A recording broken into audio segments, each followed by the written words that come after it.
isang lalaki mula sa Maramag, Bukidnon. Ang kanyang mga binti at paa nangitim at parang nabubulok na. Ang nagsisilbi niya ngayong parang mga paa, sarili niyang kapatid.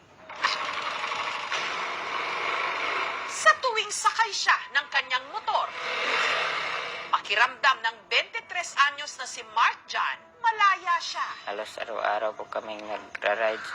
Pero isang aksidente sa motor ang tuluyang bumago sa takbo ng kanyang buhay.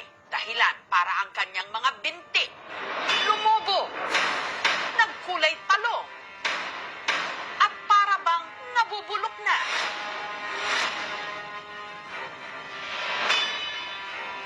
Ang binata tuloy ngayon tila bilanggo sa sarili niyang kama.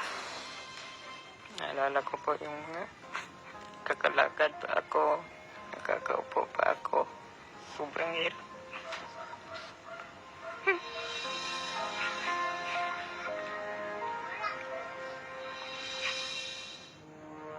Sa kubong ito sa Maramag, Bukidnon, nakatira si Mark John.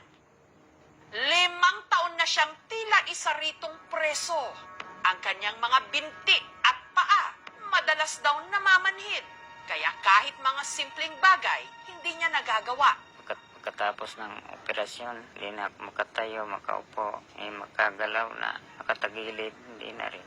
Ang nagsisilbi niyang mga paa ang nakababata niyang kapatid na si Jeboy.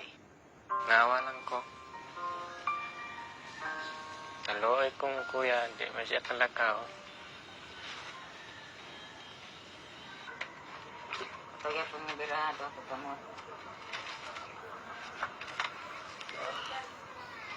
Wis akong likod nun. Masa pa.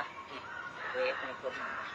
Pinupunasan po muna yung likod ko para hindi po kasi makati yung likod ko.